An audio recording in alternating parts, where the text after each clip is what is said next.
जिन्ना की एक गलती जो अब पाकिस्तान को जिंदगी भर रुलाएगी। ज्योग्राफिकल कंडीशन कुछ पता नहीं था और लगे थे देश बनाने के लिए। अब उसी कहानी में भारत ने एक नया सवालकोट परियोजना जो कि शुरू कर रहा है। और आपको पता होगा ऑपरेशन सिंदूर के तहत, रणनीति के तहत, आपको पता होगा हम लोगों ने साफ शब्दों में बोला था कि भैया आतंकवाद अगर आएगा तो पानी और खून एक साथ नहीं बहने वाले हैं। और उसी चीज का परिणाम निकल के आया है सवालकोट परियोजना, जो कि पाकिस्तान के पूरे पानी को समझ लो बंद करके रख देगा, पाकिस्तान को निस्तो नाबूद करके रख देगा। मुझे लगता है ये आने वाले समय के लिए पाकिस्तान के लिए एक डर बना है। आपको पता है ऑपरेशन सिंदूर के बाद भारत ने पूरा जो मतलब पानी का था चीजें उसको बंद कर दिया था, जिससे पाकिस्तान बहुत ज्यादा तिलमिला गया था। लेकिन एक समस्या भारत में भी देखने को उस समय मिली कि हमारे पास भी पानी स्टोर करने के लिए कोई बांध बड़ा नहीं था जिसको हम लोग चेनाब रिवर पे या कहीं पे अच्छे से उसको रोक सके, जिसकी वजह से हमें भी ये समस्या का एक कह लो बहुत बड़ी दिक्कत का सामना करना पड़ा। अब वो दिक्कत हमारे लिए नहीं होने वाली है, क्योंकि हम लोग ये जो सवालकोट का परियोजना ला रहे हैं, अब उसके बारे में मैं पूरा समझाता हूं कि इसका ज्योग्राफिकल कंडीशन क्या है, उससे हमारे लिए फायदा क्या होगा, पाकिस्तान को इससे नुकसान क्या होने वाला है, और जो हमारा इंडस मतलब सॉरी सिंधु जो जल संधि है उसको उस पर क्या प्रभाव पड़ेगा, सारी बातें जानेंगे। देखिए अब हम लोग बात कर लेते हैं। पहले तो ऑपरेशन सिंदूर के बाद हुआ क्या था कि भारत ने अपनी शर्तों पर चलने के लिए जो सिंधु जल की संधि हुई थी 1960 में, जब नेहरू जी थे तब की बात है ये। तब उस समय पे 1960 में क्या हुआ था, जल संधि हुई थी कि भैया हम लोगों ने लगभग 80% पानी पाकिस्तान को देकर रखा था, क्योंकि पाकिस्तान के पास उसका कोई सोर्स नहीं है पानी का। ज्योग्राफिकली देखेंगे आप तो पाकिस्तान के पास नेचुरली कोई उनको पानी नहीं मिलता, जो भारत देता है वही पानी उनका है। अदरवाइज उनके पास मतलब पीने तक का पानी ना बचे अगर हम बंद कर दें, उनकी वही औकात है, अगर साफ शब्दों में मैं बात करूं तो। चलिए दोस्तों मैं आपको बताता हूं पूरी कहानी। 1960 में क्या हुआ, 80% पानी उन्हें दे दिया गया, 20% हमें मिल गया। आपको पता होगा ये कहानी, तो आपको पता होगी CJI और SBR। ठीक है, CJI किसके पास चला गया, ये चला गया पाकिस्तान के पास, SBR अपने पास आ गया। CJI मतलब चेनाब, झेलम और इंडस का जो पानी है मेजॉरिटी उनके पास, सतलज, ब्यास, रावी का अपने पास आ गया इन 6 रिवरों में। ठीक है, अब यहाँ पे देखिए, ये जिसको न याद हो याद कर ले भाई, CJI और SBR भारत के पास, CJI चले गए किसके पास, पाकिस्तान के पास। अब यहाँ पे क्या हुआ है, हम लोगों ने एक नई परियोजना शुरू की है जिसके तहत हमारा पूरा सोर्स है जो हम पानी को रोक सके, जो कि हम लोग ऑपरेशन सिंदूर के टाइम पे नहीं रोक पाए। वो है सवालकोट विद्युत परियोजना, जो कि कहाँ पे है, चेनाब रिवर पे बना है। और चेनाब रिवर वही रिवर है जिसपे कि सबसे बड़ी आपको क्या बना था, जो ब्रिज था चेनाब ब्रिज, सबसे ऊंची ब्रिज पूरे विश्व की देख लीजिए तो रेलवे ब्रिज बनी थी वहां पे। ठीक है, इसका जो टोटल पावर है वो 1856 मेगावाट का कुल क्षमता है, जो कि पहले चरण में 1406 मेगावाट का होगा, दूसरे चरण में 450 मेगावाट का। तकरीबन 5129 करोड़ पूरी लागत है इसमें।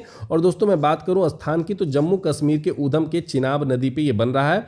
बेसिकली इसको जो बनाने वाली एजेंसी है उसको हम लोग क्या बोलते हैं, NHPC LTD द्वारा, लिमिटेड द्वारा इसको बनाया जा रहा है। दोस्तों अगर मैं बात करूं तो इससे क्या होगा कि हम लोग पानी को फ्रीज कर लेंगे, जब हमें जरूरत होगी तो उसका हम लोग इस्तेमाल कर लेंगे। अब देखिए भारत साफ साफ कह रहा है, देखो हम लोग सोवरियन कंट्री है, मतलब हमारी संप्रभुता है, हमारे ऊपर किसी भी विदेशी ताकत, आक्रांताओं का या किसी भी बाहरी पावर का कोई भी यहाँ पे कुछ चलेगा नहीं, हमारा ही जो चलना है वो चलेगा। क्यों समझते हैं, सोवरियन कंट्री का मतलब है भैया कि हम अपने अंदर की चीज़ों को हम कर सकते हैं, और ज्योग्राफिकली जो ये पानी है ये हमारा है, तो जो हमें करना होगा हम करेंगे, किसी के बस का नहीं है कि हमें रोक ले। कहीं ना कहीं ये मैसेज भारत पूरे विश्व को देने की कोशिश कर रहा है। अब इसी कोशिश के कड़ी में देख लीजिए, थोड़ा सा समझ लेते हैं इस परियोजना को।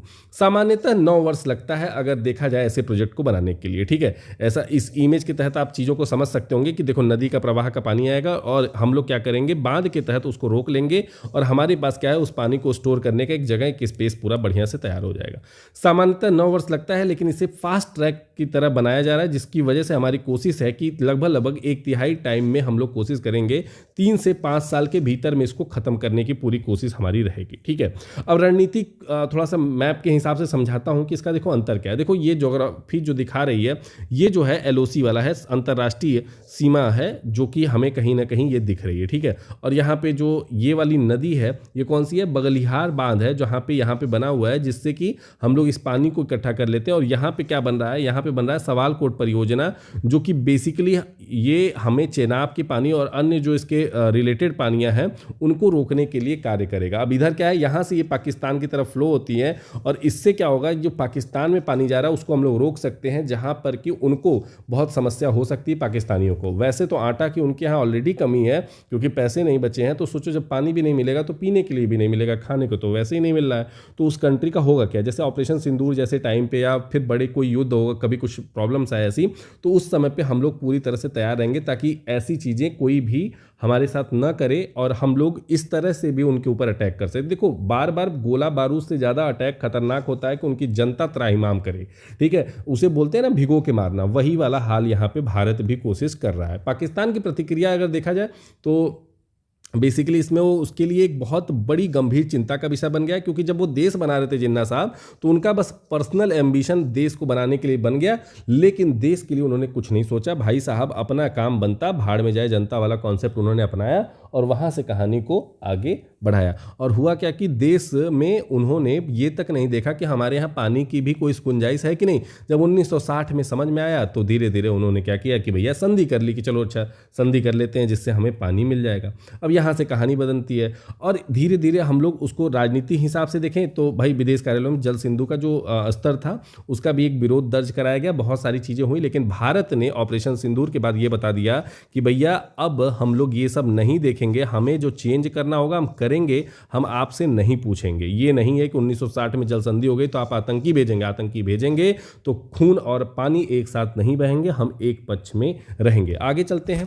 भारत का अगर मैं देखूं तो जो संप्रभुता है हमारी, वो हमारी समझ है, तो हमारा विदेश मंत्रालय का बयान रहा है कि भारत की ओर से कोई भी विकास परियोजना हमारी समझ और अंडरस्टैंडिंग पर आधारित है। संधि का अनुपालन के भारत का मानना है कि परियोजना उसके विकास मतलब विकास के लिए देखा जाए तो है, और ये संधि को कोई ऐसा नहीं है कि बहुत खलल दे रहा है, तोड़ रहा है। स्पष्ट संदेश है, जब तक सीमा पर आतंकवाद रहेगा तब तक भारत भी नहीं रुकेगा। भारत अपने संसाधनों का अकेले खुद करेगा, भीख में अपने संसाधनों को नहीं देने वाला है भारत।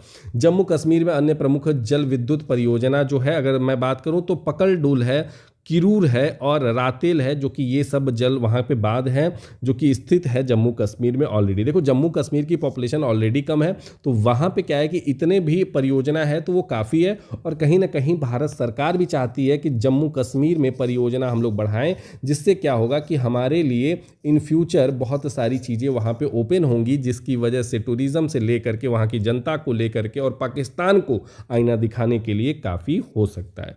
अगर मैं बात निष्कर्ष पे आता हूँ तो निष्कर्ष यही कहता है कि भैया एक नई शुरुआत होगी। सवालकोट परियोजना जल सिंधु जो है वो हम लोग फ्रीज होने के बाद भारत के बदलते रुख का प्रतीक है। भाई दिखाता है कि भारत का एक स्टैंड क्या है इस चीज को लेकर के, और भारत चाहता भी है कि भाई आतंकवाद अगर आप नहीं खत्म करोगे तो भारत आपके लिए बहुत बड़े रोड़े बनने का कार्य करेगा। ऊर्जा और रणनीति की बात करें तो भाई 1856 मेगावाट बहुत बड़ी बिजली का साथ है, और जो कि देखा जाए कूटनीति लाभ भी है, दोनों है यहाँ पे। अगर देखो बिजली का एक अच्छा खासा उपयोग होगा, अगर जो जिन एरियो में आज तक बिजली थोड़े से अच्छे टाइम के लिए नहीं मिल पा रही है उसके लिए एक लंबा टाइम ड्यूरेशन भी मिल जाएगा। भविष्य की बात करें तो भारत अब तक जल प्रबंधन में बहुत सारी सक्रियता दिखाया है और बहुत सारे बढ़ चढ़ के राष्ट्रीय विकास को लेकर के बहुत आगे कार्य किया है। तो देखो मेजरली ये है कि हम लोग पाकिस्तान को आईना भी दिखा रहे हैं, हम लोग अपने बिजली को और एनर्जी को और भी मजबूत करने की कोशिश कर रहे हैं, साथ ही साथ हम लोग इंटरनेशनल लेवल पे अपने भविष्य के लेवल पे हर तरह से लेवल पे भारत को आगे विकसित बनाने के लिए ये सारी परियोजना चला रहे हैं। दोस्तों मेरे हिसाब से आपको चीज़ें समझ में आ रही हैं, और अगर कुछ भी आपका व्यू हो तो जरूर कमेंट बॉक्स में मुझे जरूर बताया करिए। मैं यहीं पे अलविदा लेता हूं, मिलता हूं अगले वीडियो में, तब तक के लिए धन्यवाद। जय हिंद, जय भारत।